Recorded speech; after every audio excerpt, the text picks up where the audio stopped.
Very good morning and welcome to the show doctor on கால். ஒவ்வொரு நாளுமே ஆரோக்கியம் சார்ந்த கேள்விகளை நீங்க வீட்டில் இருந்தபடியே கால் பண்ணி கேட்டு தெரிஞ்சுட்டு இருக்கீங்க. அந்த வகையில் இன்னைக்கும் நீங்க கால் பண்ணலாம். நீங்க கால் பண்ணி கேட்கக்கூடிய ஒவ்வொரு ஆரோக்கியம் சார்ந்த கேள்விகளுக்கும் பதில் கொடுக்கறதுக்காக நம்ம கூட இணைஞ்சிருக்காங்க ஆர்ஜிஆர் ஹெர்பல் ஹாஸ்பிட்டல் இருந்து டாக்டர் கவிதா அவர்கள். அவங்க நிகழ்ச்சிக்கு வரவேற்கலாம். வணக்கம் மேம். அல்சர் அப்படின்றது அடிப்படையாக பல பேருக்கு இருக்கக்கூடிய பிரச்சனையாக இருக்குது. நமக்கு தேவையான சத்து, நம்ம சாப்பிடக்கூடிய சாப்பாட்டிலேருந்து கிடைக்கக்கூடிய எனர்ஜி எல்லாமே நமக்கு வயிறு தான் வந்துட்டு கன்வெர்ட் பண்ணி கொடுக்குது. வயிறு ஒரு பெரும் பங்கு வகிக்குது. பவுல் மூமெண்ட் கரெக்டாக இருந்தால் தான் மற்ற ஆரோக்கியங்கள், மற்ற உறுப்புகள் எல்லாமே சரிவர இருக்கும். அதற்கான அடிப்படை பவுல் மூமெண்ட் ப்ராப்பராக இருக்கணும், எரிச்சல் இருக்கக்கூடாது. இதெல்லாம் தாண்டி அல்சர் இருக்குன்றது பல பேருக்கு புரியறதும் கிடையாது.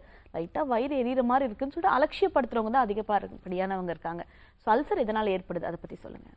ஓகே, நீங்கள் சொன்ன மாதிரி நமக்கு அல்சர் பிரச்சனை இருக்குது அப்படின்றது நிறைய பேருக்கு தெரியறதில்ல. இதற்கான அறிகுறிகள் நமக்கு கண்டிப்பாக தெரியும்.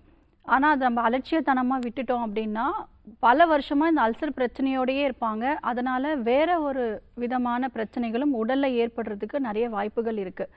இந்த அல்சர் எதனால் ஏற்படுது? அல்சர் அப்படிங்கிறது புண் அப்படின்னு நம்ம சொல்லலாம். அதாவது எந்த இடத்துல புண் ஏற்பட்டாலும் நமக்கு அதற்குரிய பெயர்கள் கொண்டு நம்ம அதை மென்ஷன் பண்ணியிருக்கோம். ஆனால் இன்னைக்கு நம்ம வயிற்றிலையும் குடல்லையும் ஏற்படக்கூடிய அல்சர் பற்றி நம்ம பார்க்கலாம். மோஸ்ட்டாக பார்த்தீங்க அப்படின்னா நம்மளுடைய உடல் இயற்கை சார்ந்த ஒரு விஷயம். நம்ம அடிக்கடி இதை நம்ம பதிவு பண்ணிகிட்டே இருக்கோம். இந்த பிரபஞ்சம் என்ன சூழலில் இருக்கோ அதே சூழல் தான் நம்மளுடைய உடல்லையும் நிகழ்ந்து கொண்டு இருக்குது. நம்ம உடலில் செயல்படக்கூடிய ஒவ்வொரு திறன், அதாவது ஒவ்வொரு ஆக்ஷனும் பார்த்தீங்க அப்படின்னா இந்த இயற்கையில் என்ன மாதிரியான சூழல் இருக்கோ அதே சூழல் தான் நம்மளுடைய உடல்லையும் இருக்குது. சித்தர்கள் அண்டத்தில் உள்ளதே பிண்டம், பிண்டத்தில் உள்ளதே அண்டம், அண்டமும் பிண்டமும் ஒன்றே அப்படின்னு சொல்லியிருக்காங்க. ஸோ நம்ம எப்போ தவறு செய்கிறோமோ, இயற்கைக்கு மாறாக நம்ம எப்போ தவறுதலான நம்மளுடைய உணவு முறைகளும் வாழ்வியல் மாற்றத்தையும் நம்ம செய்கிறோமோ அப்போ தான் நமக்கு நோய் அப்படிங்கிற நிலை ஏற்பட ஆரம்பிக்குது. இப்போது எப்படி கரெக்டான நேரத்தில் சூரியன் உதயமாகுது, அஸ்தமிக்குதோ, இயற்கை அதோட வேலைகள் கரெக்டாக செஞ்சுட்டே தான் இருக்குது. அதே மாதிரி தான் நம்மளுடைய உடல்லையும் பசி அப்படிங்கிற உணர்வு சரியான நேரத்தில் தான் அது எடுக்கும். ஆனால் நம்ம கரெக்டான நேரத்தில் பசி இருக்கும் போது சாப்பிடாம நம்ம ஒன்று சாப்பிட்றத ஸ்கிப் பண்ணுறோம், இல்லைன்னா லேட்டாக சாப்பிட்றோம். இதனால தான் அல்சர் அப்படிங்கிற பிரச்சனை ஏற்படுறதுக்கு முக்கியமான ஒரு காரணமாக இருக்குது. இப்போ காலையில் எழுந்த உடனே முன்பு காலத்துலலாம் பார்த்தீங்கன்னா கருப்பட்டி காஃபி இல்லை சுக்குமல்லி காஃபி இது மாதிரி குடிப்பாங்க. அது உடல் ஜீரண மண்டலம் எல்லாமே ரொம்ப ஆரோக்கியமாக இருக்கும். ஆனால் இன்றைய காலகட்டத்தில் நாம் குடிக்கக்கூடிய பால் சுத்தமான பசும்பாலா, ஆரோக்கியமானதா அப்படின்னா அது ஒரு பெரிய கேள்விக்குறி தான். ஸோ பால் குடிக்கும்போது என்ன ஆகும் அப்படின்னா மந்தத்தன்மை ஏற்பட ஆரம்பிக்கும். நமக்கு செரிமானத்தில் நிறைய பிரச்சனைகள் இருக்கிறதுக்கு முக்கிய காரணம் நம்ம இன்றைய காலகட்டத்தில் நம்ம குடிக்கக்கூடிய பால் தான். ஸோ காலையில் எழுந்த உடனே நம்ம டீ காஃபி நல்லா ஸ்ட்ராங்காக திக்காக போட்டு குடிக்கிறோம். அதுவே ஸ்டொமக்கை அப்செட் பண்ண ஆரம்பிக்கும். அந்த பசி அப்படிங்கிற உணர்வே ஏற்படுத்தாத அளவுக்கு நம்ம காலையில் குடிக்கிற அந்த ஒரு கப் காஃபி அந்த அளவுக்கு ஜீரணத்துக்கு ரொம்ப கடினமாக இருக்கிறது நம்மளால் பார்க்க முடியும். அது நிறைய பேர் காலையில் எழுந்தவுடனே ஒரு கப் காஃபியோ டீயோ குடிக்கிறது எனக்கு வழக்கமாக இருக்குது, அது குடிக்கலாம் அப்படின்னா என்னால் எந்த வழியும் செய்ய முடியாது அப்படின்னு சொல்கிறாங்க. ஆனால் அதை விட்டு பாருங்கள், கண்டிப்பாக உங்களோட உடல் இயல்பான நிறைய மாற்றங்கள் இருக்கிறது உங்களாலே பார்க்க முடியும். அப்போ டீ காஃபி, பால் கலந்த டீ காஃபி நம்ம எடுத்துக்கும் பொழுது அடுத்து பசிங்கிற உணர்வு நம்ம பிரெயினுக்கு தெரியாது. நமக்கு பசிங்கிற உணர்வு வரணும், அது வந்த பிறகு தான் நம்ம உணவு எடுத்துக்கணும். ஸோ பசிக்காமையே நம்ம என்ன பண்ணுறோம்னா டைமுக்கு சாப்பிடணும் அப்படின்னு சொல்லிட்டு நம்ம சாப்பிட்றோம். இல்லை நிறைய பேர் காலை உணவு 10 மணி 11 மணி வீட்டில் இருக்கக்கூடிய எல்லா வேலையும் செஞ்சுட்டு, இல்லை ஆஃபீஸ் போகிறவங்க ஒரு டென்ஷனில் பதட்டத்தில் லேட்டாக சாப்பிட்றது, ஏதோ கடமைக்காக நம்ம உணவு எடுத்துக்கிறதுனால தான் ஜீரண மண்டலத்தில் நிறைய பிரச்சனைகள் ஏற்பட ஆரம்பிக்குது. அப்போ இந்த பசிங்கிற உணர்வு நமக்கு தெரிஞ்ச பிறகு தான் நம்ம சாப்பிடணும். பசித்த பின் புசி அப்படின்னு அதுக்காக தான் சொல்லியிருக்காங்க. அதே மாதிரி நம்ம சாப்பிடக்கூடிய உணவு நல்லா மென்று சவிச்சு சாப்பிடணும். நொறுங்க தின்றால் 100 வயது அப்படின்னு சொல்லப்பட்டிருக்கு. இதற்கெல்லாம் காரணம் இருக்கு. ஒவ்வொரு சின்ன சின்ன விஷயங்களும் நம்மளுடைய முன்னோர்கள், நம்மளுடைய சித்தர்கள், இவங்க எல்லாமே நம்மளுடைய ஒரு மனிதன் ஆரோக்கியமாக வாழணும் அப்படின்னா அதற்கான வழிமுறைகளும் அதற்கான உணவு முறைகளும் எப்படி வாழணும் அப்படிங்கிற நிறைய விதிமுறைகள் சொல்லப்பட்டிருக்கு. நமக்கு தெரிஞ்சால் கூட அது கரெக்டாக இந்த காலத்தில் ஃபாலோ பண்ண முடியல அப்படிங்கிறது தான் உண்மை. சரியான நேரத்தில் பசி எடுத்த உடனே சாப்பிடணும். இப்போது பசிங்கிற உணர்வு எப்போ ஏற்படும் அப்படின்னா, நம்மளோட வயிற்று பகுதிகளில் ஆசிட் வந்து உற்பத்தி ஆன பிறகு தான் நமக்கு பசிங்கிற உணவு ஏற்படும். அந்த சமயத்தில் நம்ம சாப்பிட்டோம் அப்படின்னா அது உணவு வந்து செரிமானம் பண்ணும். அப்போ சாப்பிடாம நம்ம ஒரு 2 மணி நேரம் 1 மணி நேரம் கழித்து நம்ம சாப்பிட்டோம் அப்படின்னா நமக்காக நம்ம சாப்பிட்ற உணவுக்காக வயிற்றில் அந்த ஆசிட் வெயிட் பண்ணாது. ஒரு குறிப்பிட்ட நேரத்துக்கு அப்புறமா அது குடல் பகுதிக்கு போக ஆரம்பிச்சிடும். அப்போது காலியாக இருக்கக்கூடிய வயிற்றில் தான் நம்ம உணவு சாப்பிட்றோம். அப்போ உணவு எப்படி செரிமானம் ஆகும்? அந்த ஆசிட் அந்த இடத்துல இல்லை. அப்போ அரைகுறையாக செரிமானம் ஆகிறதுனால நமக்கு நிறைய பிரச்சனைகள் வர ஆரம்பிக்குது. பசி இல்லாத டைமில் நம்ம நேரம் லேட்டாக சாப்பிட என்ன ஆகும்னா, நம்ம ஆரோக்கியமான உணவு எடுத்தால் கூட அந்த சத்துக்கள் வந்து உடலில் போய் ரீச் ஆகாது. நிறைய பேர் வந்து ஒரு டயட் சார்ட் போட்டு இல்லை கரெக்டாக ஸ்ட்ரிக்டாக வந்து டயட் ஃபாலோ பண்ணுவாங்க. ஆனால் இந்த மாதிரி சின்ன சின்ன தவறுகள், நமக்கு கரெக்டான நேரம் அப்படிங்கிறது காலையில் 7:30 to 8 மணிக்குள்ளே நம்ம காலை பிரேக்ஃபாஸ்ட் சாப்பிட்றணும். அதுதான் சரியான நேரம். அந்த டைமில் டீ காஃபி எதுவுமே குடிக்காமல் நீங்கள் வெறும் வயிற்றில் வெறும் வெந்நீர் மட்டும் குடிச்சிட்டு வெயிட் பண்ணி பாருங்கள், சரியான நேரத்தில் பசிக்க ஆரம்பிச்சிடும். அந்த டைமில் உணவு சாப்பிடாம 9 மணி 10 மணி இந்த மாதிரி சாப்பிடும் பொழுது அந்த ஆசிட் இல்லாத வயிற்றில் நம்ம உணவு போடுறதுனால தான் நமக்கு அங்கே செரிமான பிரச்சனையே ஆரம்பிக்குது. செரிமான பிரச்சனை ஆரம்பிச்சிருச்சு அப்படின்னாலே அதுக்கு அடுத்த கட்டமாக வயிற்றில் உப்புசம் ஏற்பட ஆரம்பிக்கும். அதை தொடர்ந்து மலச்சிக்கல் பிரச்சனை வரையும் கொண்டு போய் விட்டுரும். அந்த மலச்சிக்கல் பிரச்சனையினால நிறைய மூட்டு வலி, உடல் ரீதியான பிரச்சனைகள் வரதுக்கான ஒரு முக்கிய காரணமே இதுதான். அதனால் சரியான நேரத்தில் 3 வேளையும் சாப்பிடணும். சாப்பிடக்கூடிய உணவு இயற்கை சார்ந்த உணவு அளவுக்கு அதிகமாக எடுத்துக்காம நம்மளுடைய உடல் வந்து சொல்லும். இப்போது உதாரணத்துக்கு நம்ம ஒரு 2 இட்லி சாப்பிட்றோம், அப்புறம் நம்மளோட மைண்ட் வந்து சொல்லும் இது போதும் அப்படிங்கிற ஒரு ஃபீல் வரும். ஆனால் அதை தாண்டி நம்ம கொஞ்சம் டேஸ்ட்டாக இருக்குது அப்படின்னு சொல்லி நம்ம எக்ஸ்ட்ரா சாப்பிட்றதுனால தான் நமக்கு நோய் அப்படிங்கிற நிலை வந்து ஏற்பட ஆரம்பிக்குது. வயிறு ஃபுல்லாக சாப்பிடவே கூடாது. எப்பவுமே கால் வயிறு வந்து காலியாக இருக்கிறது ரொம்ப நல்ல விஷயமா இருக்கும். ஸோ அதனால் கரெக்டாக பசித்த பிறகு இயற்கை சார்ந்த எளிதில் செரிமானம் ஆகக்கூடிய உணவு அளவுக்கு மீறி இல்லாமல் கரெக்டான லெவலில் வந்து எடுத்துக்கிட்டோம் அப்படின்னா இந்த மாதிரி அல்சருங்கிற பிரச்சனை ஏற்பட ஆரம்பிக்கிறது. இப்போது நம்ம லேட்டாக சாப்பிட்றதுனால என்ன நிலை நடக்குது, என்ன விஷயம் நடக்குது அப்படின்னா, அந்த ஆசிட் என்ன பண்ணோம் அப்படின்னா உணவு செரிமானம் பண்ணுறதுக்கு பதிலாக நம்மளோட வயிற்று பகுதிகளில் ஒரு லேசான ஒரு படலம், ஒரு லேயர் மாதிரி இருக்கும். அந்த லேயரை வந்து அரிக்க ஆரம்பிச்சிடும். ஏன்னா ஆசிடோட தன்மையே அதுதான். அதனால் அந்த லேயரை அரிச்சு ரொம்ப மாசமாக பட்டினியாக இருக்கிறவங்க, ரொம்ப வருஷமாக பட்டினியாக இருக்கவங்க, இல்லை லேட்டாக சாப்பிட்றவங்களுக்கு இயற்கையாகவே ஏன் இந்த மாதிரி பிரச்சனை ஏற்படுது அப்படின்னா, உணவு செரிமானம் பண்ணுறதுக்கு பதிலாக வயிற்றில் இருக்கக்கூடிய அந்த லேயரை வந்து அரிச்சு அது ஒரு புண் மாதிரி ஆரம்பிச்சிருது. ஸோ அதற்கப்புறம் அதிகப்படியாக நம்ம காரமான உணவுகள், ரொம்ப கடினமான உணவுகள், அதே மாதிரி நிறைய இந்த வாட்டர் பாட்டில்ஸில், இந்த பேக்கெட்ஸில் வரக்கூடிய கூல்ட்ரிங்க்ஸு, ரசாயனம் கலந்த குளிர்பானங்கள் இதெல்லாம் நம்ம எடுத்துக்கிறதுனாலையும் நமக்கு இந்த புண் பிரச்சனை வரத்துக்கு வாய்ப்புகள் இருக்குது. அடிக்கடி வந்து வலி மாத்திரைகள், குறிப்பாக வந்து மூட்டு வலிக்காக இன்றைய காலகட்டத்தில் நிறைய பேர் வந்து வலி மாத்திரை எடுத்துக்கிறாங்க. ஒரு குறிப்பிட்ட காலத்துக்கு அப்புறமா அந்த மாத்திரையும் கேட்கல அப்படின்னு சொல்லி வீரியமிக்க வலி மாத்திரைகள் எடுத்துக்கிறதுனாலையும், இல்லை ஸ்டீராய்ட்ஸ் மெடிசன்ஸ் எடுக்கிறதுனாலையும், இந்த ஹார்மோன் டேப்லெட்ஸ் எடுக்கிறதுனாலையும் எல்லாமே நமக்கு நம்மளோட லிவர் வந்து டேமேஜ் பண்ணும், நம்மளோட வயிற்று பகுதிகளும் டேமேஜ் பண்ணுறதுக்கு வாய்ப்புகள் அதிகம். இதை தாண்டி நம்ம ரொம்ப ஓவராக ஸ்ட்ரெஸ்ஸாக இருக்கோம், நம்மளுடைய மனதுக்கும் நம்ம உடல் ஆரோக்கியத்திற்கும் நிறையவே வந்து சம்மந்தம் இருக்குது. ஆரோக்கியம் அப்படிங்கிறது உடல் சார்ந்த விஷயம் மட்டும் கிடையாது. நம்மளுடைய மனசும் வந்து ரொம்ப சந்தோஷமாக இருந்துச்சு அப்படின்னா நமக்கு நோய் அப்படிங்கிற நிலை வந்து ஏற்படாது. ரொம்ப டென்ஷனாக இருக்காங்க, ரொம்ப டிப்ரெஷனாக இருக்காங்க, அடிக்கடி கோவப்பட்டுட்டே இருக்காங்க, இவங்களுக்கு எல்லாருக்குமே என்ன ஆகும்னா வயிற்றில் வந்து அதிகப்படியாக அந்த ஆசிட் வந்து அதிகமாக உற்பத்தி ஆகும். நார்மலாக இருக்கக்கூடிய அளவை விட அதிகமாக அவங்களுக்கு அந்த ஆசிட் செக்ரிஷன்ஸ் அதிகமாக இருக்கும். அதே மாதிரி அவங்களுக்கு எந்நேரமும் பசிச்சுட்டே இருக்கும். ரொம்ப கோவப்படுறவங்க, டிப்ரெஷனில் இருக்கவங்க நீங்கள் பார்க்கலாம், சாப்பிட்ட உணவு வந்து மேலே மேலே வந்துட்டே இருக்குது, நிறைய நான் சாப்பிட்டுட்டே இருக்கேன், எவ்வளோ சாப்பிட்டாலும் எனக்கு சாப்பிட்ட திருப்தியே இல்லை, அதிகப்படியாக வந்து உணவு எடுத்துக்கிட்டே இருக்கிற மாதிரி ஒரு ஃபீல் இருக்குது அப்படின்னு சொல்லுவாங்க. ஸோ அல்சர் ஏற்படுறதுக்கு மனசும் ஒரு முக்கிய காரணமாக இருக்குது.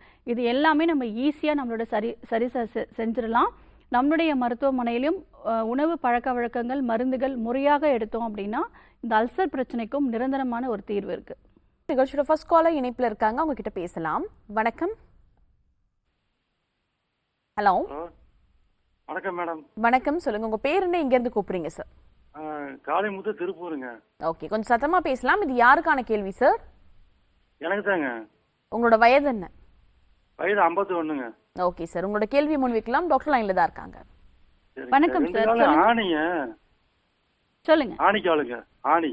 ஓகே, எந்த கால்ல இருக்கு? நடக்கவே முடியலைங்க, வலி அதிகமா இருக்குங்க. ஓகே சார், எந்த கால்ல இருக்கு? 2 கால்லயுமே ஆணி இருக்குதுங்க. ஓகே, எவ்வளவு நாளா இருக்கு இந்த மாதிரி? 2013 இருக்குதுங்க. ஓகே, நீங்க டாக்டரை போய் பாத்தீங்களா? தாத்தம் ஆபரேஷன் பண்ணி மறுபடியும் வருதுங்க. அந்த இடத்துல ஜிஹெச்ல ஆபரேஷன் பண்ணாங்க. சரி, ஓகே. மறுபடியும் வருதுங்க அப்படியே. சரி, ஓகே சார். நான் சொல்றது கவனிங்க. முதல்ல வந்து சாஃப்டான செப்பல் வந்து யூஸ் பண்ணுங்க, சரிங்களா? ஸோ ரொம்ப கடினமான செப்பல், ஹீல்ஸ் நிறைய பேர் இன்றைய காலகட்டத்தில் யூஸ் பண்ணுறாங்க. லெவலாக இருக்கிற மாதிரியான செப்பல்ஸ் யூஸ் பண்ணுறது ரொம்ப அவசியம். வீட்லேயும் சரி இல்லை வெளியிலையும் நீங்கள் போகிறீங்க அப்படின்னா சாஃப்டான செப்பல் எந்நேரமும் யூஸ் பண்ணுறது நல்லது, இந்த ப்ராப்ளம் சரியாகிற வரைக்கும். நான் சொல்லக்கூடிய ஒரு குறிப்பு நீங்கள் ஃபாலோ பண்ணுங்கள், கண்டிப்பாக உங்களுக்கு கியூர் வந்து கிடைக்கும். ஃபஸ்ட்டு வந்து ஒரு சின்ன பாத்திரத்தில் சுடுதண்ணியில் கல்லுப்பு மஞ்சத்தூள் போட்டு காலை நல்லா டிப் பண்ணி வச்சுக்கோங்க. வெது வெதுப்பாக இருக்கக்கூடிய சூட்டில் உங்களுக்கு அந்த காலில் இருக்கக்கூடிய அந்த அழுத்தம், அந்த வலி வந்து நல்லாவே உங்களுக்கு குறைய ஆரம்பிக்கும். அது நல்லா க்ளீன் பண்ணிவிட்டு சுத்தமான கிளாத்தில் நல்லா ஈரமெல்லாம் போகிற அளவுக்கு நல்லா தொடச்சி எடுத்துட்டு நல்லா காய வச்சுருங்க. அதற்கப்புறமா உங்களுக்கு வசம்பு கிடைக்கும். வசம்பு, மஞ்சள், கற்பூரம், மருதாணி இலைகள், இது 4ம் நல்ல பேஸ்ட் மாதிரி நல்லா அரைச்சிக்கோங்க. உங்களுக்கு அந்த கால் ஆணி இருக்கு இல்லையா, அந்த இடத்துல தொடர்ச்சியாக இரவு தூங்குற நேரத்தில் இல்லை நீங்கள் எப்போ ஃப்ரீயாக இருக்கீங்களோ அந்த இடத்துல வந்து அப்ளை பண்ணிகிட்டே வாங்க. கண்டிப்பாக உங்களுக்கு இது முழுமையாக குணமாகும். நம்மளுடைய ஆர்ஜர் மருத்துவமனையிலும் இதற்கு சிகிச்சைகள் இருக்குது, மருந்துகளும் இருக்குது. ஸோ நீங்கள் டைரெக்டாக வந்து ட்ரீட்மெண்ட் எடுத்துக்கலாம். ஸோ கண்டிப்பாக இது கிளியர் பண்ணிக்கலாம், கவலைப்படாதீங்க. ஓகே, நன்றி கால் பண்ணதுக்கு. தொடர்ச்சியோட தடைப்பாளர் இணைப்பில் இருக்காங்க, அவங்க கிட்ட பேசலாம். ஹலோ. ஹலோ, வணக்கம். நீங்க இணைப்பில் தான் இருக்கீங்க, பேசலாம். இது டாக்டர் ஆன் கால். அம்மா, நீங்க டிவி வால்யூம் அதிகமா வச்சு டிவி பார்த்து பேசிட்டு இருக்கீங்கம்மா. டிவி பார்த்து பேச வேண்டாம், போன்ல மட்டும் கான்சென்ட்ரேட் பண்ணி பேசலாம். உங்களோட பெயர் என்ன? ஹலோ, நீங்க லைன்ல தான் இருக்கீங்க, பேசலாம். உங்க பேர் என்ன? ஓகே, அடுத்த முறை நீங்கள் கால் பண்ணும்போது இணைப்பில் காத்திருந்து உங்களோட சந்தேகங்களை கேட்டு தெரிஞ்சுக்கலாம். நிகழ்ச்சிக்கு கால் பண்ணுறவங்க நீங்கள் டிவி பார்க்கும்போது டாக்டர் சொல்லக்கூடிய பதில் உங்களுக்கு டிவிலே கிடைக்கும் அப்படின்னு நினைக்காதீங்க. கால் பண்ணும்போது நீங்கள் ஃபோனில் கான்சென்ட்ரேட் பண்ணி பேசுங்க, அப்போ தான் உங்களோட பதில் தெளிவான பதிலாக கிடைக்கும். நன்றி. இன்றைக்கி நம்ம நிகழ்ச்சியில் அல்சர் பற்றி பேசிகிட்டு இருக்கோம். அல்சரோட ஆரம்ப புள்ளி பல பேருக்கு தெரியறதில்லை அப்படின்ற மாதிரி சொல்லியிருந்தேன். ஸோ குழந்தைங்களுக்கு கூட அல்சர் இருக்குது. குழந்தைங்களுக்கும் என்ன மாதிரி குறிகுணங்கள் இருந்தால் பெற்றோர்கள் அவங்களுக்கு அல்சர் இருக்குன்னு தெரிஞ்சுக்கலாம்? ஓகே, ஃபஸ்ட்டு வந்து குழந்தைங்க பசிக்குதுன்னு சொல்கிறாங்களா அப்படின்றத கவனிக்கணும். ஏன்னா இன்றைய காலகட்டத்தில் பிள்ளைங்களை வந்து விளையாடையே விடுறதில்லை. மோஸ்ட்டாக எல்லாமே நம்ம ரொம்ப அவங்கள லாக் பண்ணி நம்ம வெளியில் எங்கேயுமே விளையாட விடாமல், பக்கத்தில் எங்கேயுமே பழக விடாமல், நம்ம வீட்லேயே அவங்கள வந்து ஒரு மாதிரி அரெஸ்ட் பண்ணுற மாதிரி, கரெக்டாக ஸ்கூலுக்கு போகணும், வீட்டுக்கு வரணும், சாப்பிடணும், இல்லை டியூஷன் எங்கேயாவது போகிறாங்கன்னா இப்படியே தான் லைஃப் வந்து போயிட்டுருக்கு. ஸோ அவங்களுக்கு 1 மணி நேரமாச்சும் நல்லா விளையாட விடணும். எதற்காகனா உடலுடைய ஆரோக்கியத்துக்கு ரொம்ப ரொம்ப முக்கியமான ஒரு விஷயம். சின்ன பிள்ளைங்களை வந்து நல்லா விளையாட விடணும். பிள்ளைங்க வந்து பசிக்குதா, அம்மா பசிக்குது அப்படின்னு கண்டிப்பாக கேட்கணும். அந்த மாதிரி கேட்குறாங்களா அப்படின்றத ஃபஸ்ட்டு கவனிங்க. அதுக்கு அடுத்து நீங்கள் என்ன மாதிரியான உணவு கொடுக்குறீங்க? இன்றைய காலகட்டத்தில் தாய்மார்கள் வந்து முக்கியமாக செய்யக்கூடிய விஷயம் என்ன அப்படின்னா, குழந்தை நல்லா ஆரோக்கியமாக இருக்கணும் அப்படின்றதுக்காக நிறைய வந்து பால், அதுவும் வந்துட்டு டின்னில் வரக்கூடிய ஹெல்த் ட்ரிங்க்ஸு இதெல்லாம் மிக்ஸ் பண்ணி கொடுக்குறாங்க. இது எல்லாம் என்ன ஆகும்னா அவங்களுக்கு அந்த மந்தத்தன்மை ஏற்படுத்த ஆரம்பிக்கும். காலையில் ஒரு கிளாஸ் டம்ளர் பால் குடிச்சிட்டு தான் ஸ்கூலுக்கு போகிறாங்க, டிஃபனே சாப்பிடல அப்படின்னு நிறைய பிள்ளைங்க வந்து இருக்காங்க. ஸோ இது எல்லாம் கரெக்டாக நோட் பண்ணுங்கள். ஸோ பிள்ளைங்க வந்து என்ன மாதிரி உணவு எடுத்துக்கிறாங்க. ஒரு சில பிள்ளைங்க வந்து காலையில் ப்ரெட்டு மட்டும் சாப்பிட்றாங்க, இல்லை ஒரு டம்ளர் பாலும் பிஸ்கெட்ஸ் மட்டும் சாப்பிட்றாங்க. இது எல்லாமே வந்து தவறான ஒரு விஷயம். ஸோ குழந்தைங்க வந்து பசி அப்படிங்கிற விஷயம் வந்து கேட்டு உணவு எடுத்துக்கிறாங்களான்றதை ஃபஸ்ட்டு பார்க்கணும். அதுக்கு அடுத்து சாப்பிட்டு கரெக்டான வேலையில் வந்து சாப்பிடணும். அதே மாதிரி வயிறு வந்து எரிச்சலாக இருக்குது, வயிறு வந்துட்டு எனக்கு சாப்பிட பிடிக்கவே இல்லை அப்படின்னு சொல்லுவாங்க. அதே மாதிரி மோஷன் வந்து கரெக்டாக போகாமல் ஒரு நாள் விட்டு ஒரு நாள் ஒரு சில குழந்தைங்க மோஷன் போவாங்க. இரவு நேரத்தில் நிறைய பேர் குழந்தைங்க வந்து மோஷன் போகிறாங்க. இது எல்லாமே கவனிக்கணும். ஸோ மோஷன் போகிறாங்க, அது ஒரு பெரிய விஷயமா அப்படின்னு நிறைய பேர் வந்து அலட்சியமாக விட்டுடுறாங்க. ஸோ காலை நேரத்தில் பிள்ளைங்க வந்து மோஷன் பாஸ் பண்ணிட்டு தான் அதுக்கப்புறமா அவங்க அடுத்த வேலைகளே பார்க்குற மாதிரி பார்த்துக்கணும். முக்கியமான ஒரு குறிகுணம் வந்து வயிறு வந்து எரிச்சலாக இருக்குது. அதே மாதிரி சாப்பிட்ட உடனே வந்துட்டு குழந்தைங்க கூட ரொம்ப பெருசாக வந்து ஏப்பம் வந்து விடுவாங்க. ஸோ இது எல்லாமே வந்து ஒரு மெயின் சிம்டம்ஸாக நம்ம பார்த்துக்கணும். அதே மாதிரி ரொம்ப ஜங்க் ஃபுட்ஸ் குழந்தைங்க எடுத்துக்கிறாங்களா, ஏன்னா இப்போது வந்து அதாவது ஸ்நாக்ஸ் ஐட்டம்ஸ் அப்படின்னு எடுத்துக்கிட்டோம் அப்படின்னா ஈவினிங் டைமில் வந்து நிறைய பிள்ளைங்க வந்து பேக்கரியில் ஸ்நாக்ஸ் வாங்கி சாப்பிட்றத நம்ம பார்க்குறோம். பப்ஸ் வந்து எடுத்துக்கிறாங்க, இல்லை வந்துட்டு எப்பயாவது ஒரு முறை தான் அப்படின்னு சொல்லிட்டு வாரத்தில் ஒரு முறை நூடுல்ஸோ இல்லை மைதா சார்ந்த உணவுகள், இது எல்லாமே உடலுக்கு வந்து கெடுதலான ஒரு விஷயம். ஸோ வயிறு எரிச்சலோடைய, வயிறு லேசாக உபசமாக, அவங்க மோஷன் சரியாக பாஸ் பண்ணாமல், பசியே இல்லை அப்படின்னாலும் இதற்குரிய அறிகுறிகள் தான். ஸோ அதை கரெக்டாக நம்ம நோட் பண்ணிக்கிறது நல்லது. ஓகே, நிகழ்ச்சியில் அடுத்த அழைப்பாளர் இணைப்பில் இருக்காங்க, உங்ககிட்ட பேசலாம். ஹலோ ஹலோ வணக்கம், நீங்கள் லைனில் தான் இருக்கீங்க, பேசலாம். இது டாக்டர் ஆன் கால். ஹலோ, சொல்லுங்கம்மா, உங்கள் பேர் என்ன? மேடம் என் பேர் வந்து நாங்கள் திருநெல்வேலியில பேசுகிறேன் மேடம். நிச்சி மேடம். ஓகே, கொஞ்சம் சத்தமாக பேசலாமா? இது யாருக்கான கேள்வி? இது வந்து எனக்கு மேடம். உங்களோட வயது? வயது வந்து 43 மேடம். உங்களோட கேள்வி என்னம்மா? மேடம் எனக்கு வந்து இப்போ ஒரு 6 மாசமா வந்து தொண்டை வந்து வலிக்குது. தொண்டை வலிச்சுக்கிட்டே இருந்தது, அதுக்கு டேப்லெட் போட்டேன், கொஞ்சம் குணமாகுது. அதுக்கப்புறம் கொஞ்சம் பேச்சு எல்லாமே கொஞ்சம் கனத்த குரலாகவே பேசுற வருது. அதுக்கப்புறம் வந்து இப்போ வந்து இந்த இடத்துல ஒரு தொண்டையில ஏதோ ஒன்று அடைச்சிட்டு இருந்த மாதிரியே இருக்குது. கொஞ்ச நேரம் பேசுறதுக்குள்ள வலிக்குது, கொஞ்சம் ஸ்பீடா ஓடணும்னா ஒரு மாதிரி மூச்சு வாங்கி வலிக்குது. சரிம்மா, எவ்வளோ நாளாக இந்த மாதிரி இருக்குமா? இப்போ ஒரு 6 மாசமா அப்படி இருக்கு மேடம். ஓகே, சளி வெளியே வருதுங்களா? சளிலாம் வெளியே வரல, சளிலாம் கிடையாது. சளியே இல்லை, வெறும் தொண்டை வலி மட்டும்தான் இருக்குங்களா? என்ன மேடம்? தொண்டை வலி மட்டும்தான் இருக்கு? ஆமா, தொண்டை வலி மட்டும்தான் இருக்கு. சரிம்மா, மூக்குல இருந்து சளி வருதுங்களா? மூக்குல சளி வரல, ஆனா காது வந்து இப்ப நம்ம குளிக்கிறோம்னு வச்சுக்கோங்களேன், குளிச்ச உடனே காதுல இருந்து நீர் வருது, வலிக்குது. அப்புறம் தொண்டை கூட கொஞ்சம் வலிக்குது. சரி, இதற்கு முன்னாடி உங்களுக்கு சளி தொந்தரவுகள் இருந்துச்சா? அப்படிலாம் கிடையாது மேடம். எப்ப வாடி காய்ச்சல் வந்தா, மழையில் நனைஞ்சா, அப்ப இப்ப குரல் கூட வித்தியாசம் இருக்கு பாருங்க, கொஞ்சம் சத்தமா பேசணுன்னே கொஞ்சம் தொண்டை வலிக்க ஆரம்பிக்குது. சரி, ஓகேம்மா, சரி பண்ணிடலாம், கவலைப்படாதீங்க. 6 மாசமா இருக்குன்னு சொல்லிட்டு இருக்கீங்க, கண்டிப்பா உங்களுக்கு லேசா ஒரு இன்ஃபெக்ஷன் வந்து இருக்கு. ஸோ அதனால தான் இந்த மாதிரி தொந்தரவுகள். இது ஈஸியாக நம்ம சரி பண்ணிடலாம். ஒரு சில விஷயங்கள் நம்ம ஃபாலோ பண்ணணும். எப்போ தண்ணி குடித்தாலும் வெதுவெதுப்பான வெந்நீர் வந்து குடிக்கணும், இது ரொம்ப ரொம்ப முக்கியம்.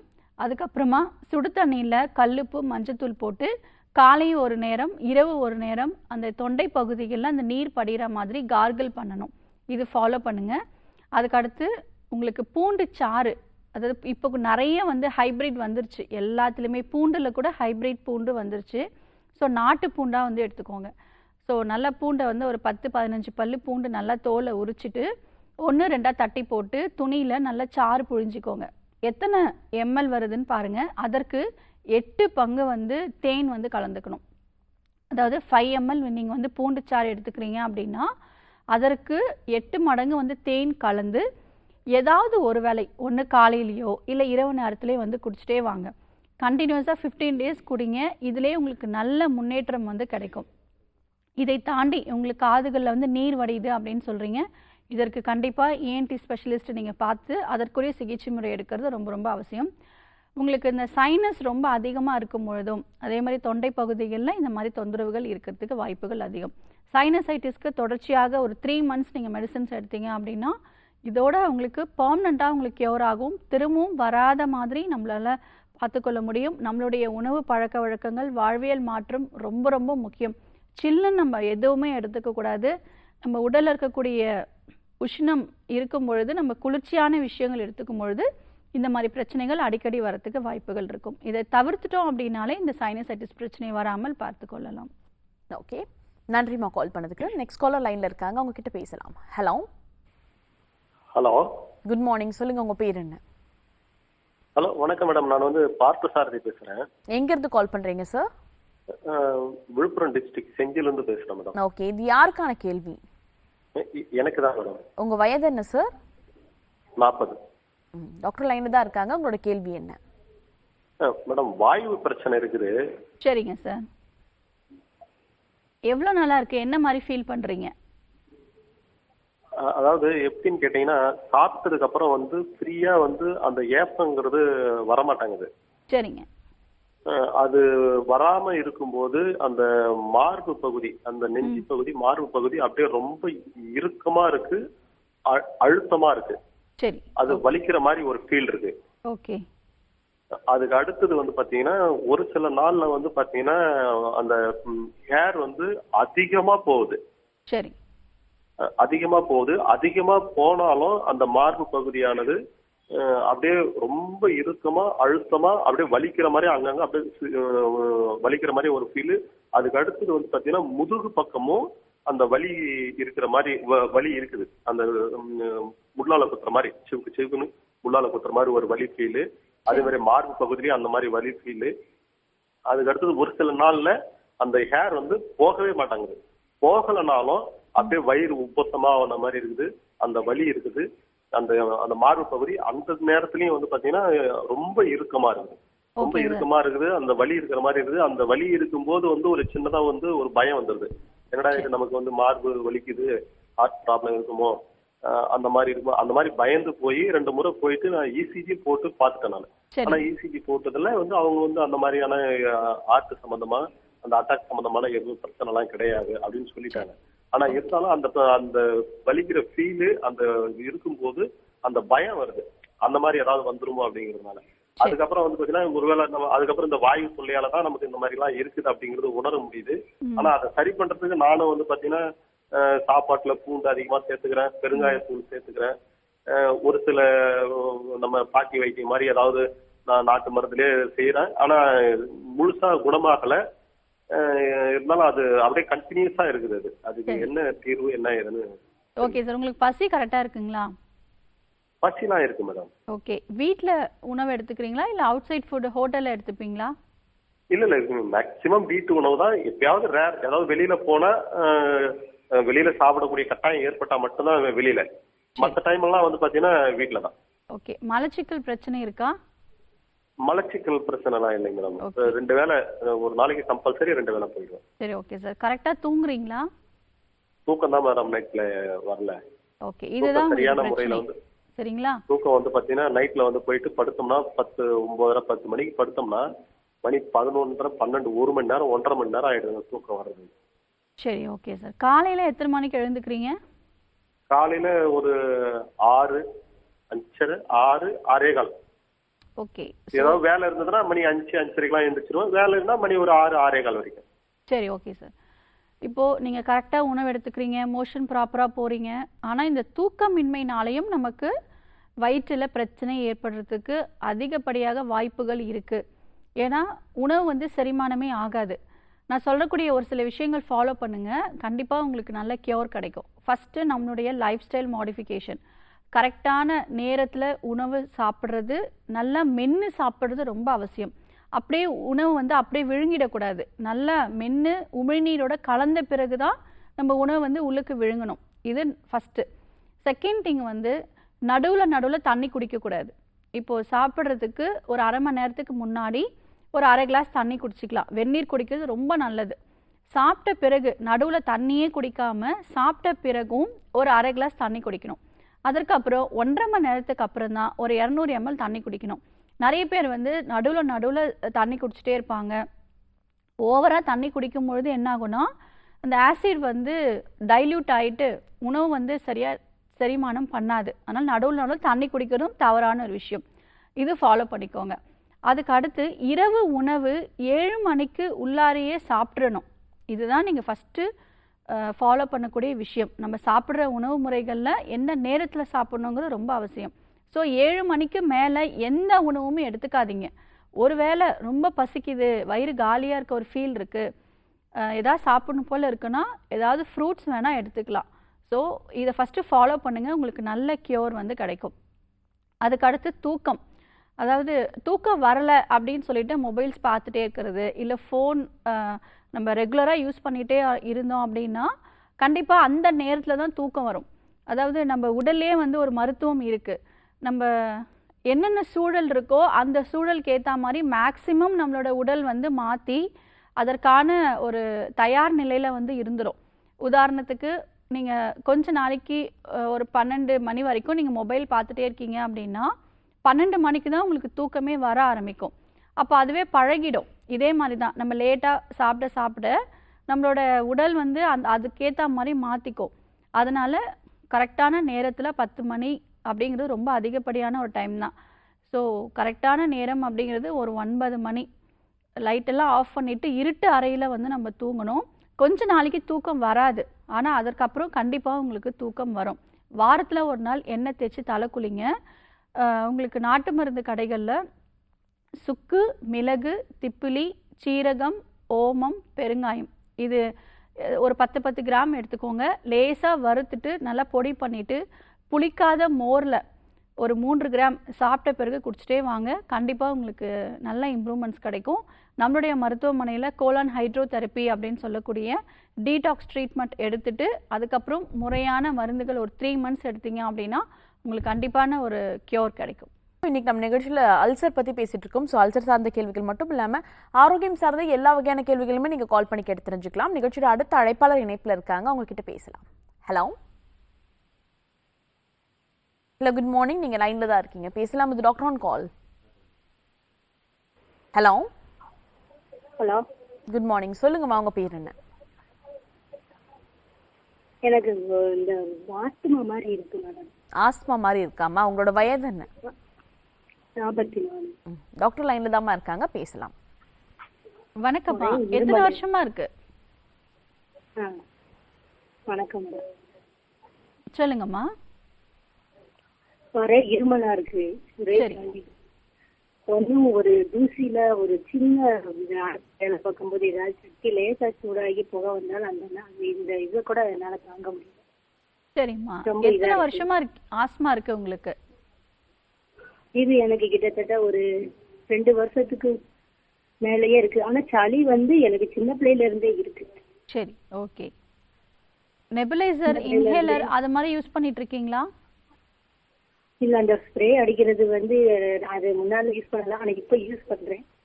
சரி. ஆனா அது ரொம்ப யூஸ் பண்ண முடியல. அதுக்கும் ஏதாவது பயமா இருக்கு. எடுத்துக்கிட யூஸ் பண்றது ரொம்ப மூச்சு ரொம்ப இதாகும் போது அது மட்டும் யூஸ் பண்ணுங்க. சரிம்மா, சளி வெளியில வருதுங்களா? சளிதான் நிறைய வெளியே இருக்கு. சரி, ஓகேம்மா. ஸோ இப்போ சளி வெளியே வருது அப்படின்னா அது நல்ல விஷயம்தான். நிறைய பேருக்கு வந்து சளி வராது, இருமல் மட்டும் வந்துட்டே இருக்கும். பயப்படாதீங்க, நம்ம சரி பண்ணிடலாம். சரிங்களா? இந்த நுரையீரல் சம்மந்தப்பட்ட பிரச்சனை நிறைய பேருக்கு வந்து சிஓபிடி அப்படின்னு ஒரு கண்டிஷன் இருக்குது. அதாவது க்ரானிக் அப்ஸ்ட்ரக்டிவ் பல்மனரி டிசீஸ் அப்படின்னு சொல்லுவாங்க.